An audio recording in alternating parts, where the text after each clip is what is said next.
Emergency और OPD में क्या फ़र्क है? ओपीडी और इमरजेंसी में बहुत फ़र्क है। ओपीडी होता है वॉक इन पेशेंट, यानी कि एक ऐसा पेशेंट जो चलकर आपके पास आ सके, जिसको कोई इमरजेंसी नहीं है, जिसके क्रॉनिक इश्यूज़ चल रहे हों, एक्यूट इमरजेंसी ना हो, वो ओपीडी का पेशेंट होता है। इवन हमारे पास जब इमरजेंसी में पेशेंट आता है और वो एक क्रॉनिक इश्यू के साथ आता है, जैसे मुझे 1 हफ्ते से 2 हफ्ते हो गए मेरे सर में दर्द है, तो हम उसको ओपीडी ही रेफ़र करते हैं। ओपीडी है। इमरजेंसी का पेशेंट वो होता है जिसको वाक़ई इमरजेंसी होती है और एक्यूट होती है और शॉर्ट ऑनसेट के अंदर-अंदर उसको सिम्पटम्स अपीयर हुए होते हैं।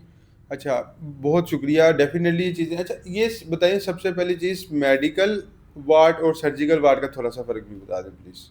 अच्छा, मेडिकल वार्ड और सर्जिकल वार्ड में ये फ़र्क है कि सर्जरी में हमारे पास आएँगे ट्रॉमा के केसेज़ अगेन, एक्सीडेंट के एक्सीडेंट। या कोई ऑब्वियसली सुसाइड, होमिसाइड ये सारे हमारे पास एक्सीडेंट में आते हैं, लेकिन सुसाइड जो है वो हम मेडिसिन में कवर करते हैं। बट ट्रॉमा जो है ना, जैसे एक्सीडेंट्स हो गए या कोई किसी के साथ फाइट हो गई, ये हम ट्रॉमा में सर्जरी में कवर करते हैं और मेडिसिन में हम लोग आउटब्रेक्स को, हार्ट अटैक्स को, स्ट्रोक्स को, इन सबको कवर करते हैं। मेरा मतलब जो मैं समझ सका हूँ, हम ये सर्जिकल में मतलब किसी को कट लग गया, कोई खून निकल आया, ऐसी चीज़ें सर्जिकल में देखी जाती हैं। जी, बिल्कुल, वो और ट्रॉमा होता अंदरूनी है। तौर पे आपको कोई दर्द है पेट में, गुर्दे में, दिल में, सर में, कुछ भी है तो वो मेडिकल में देखा जाता बिल्कुल। है।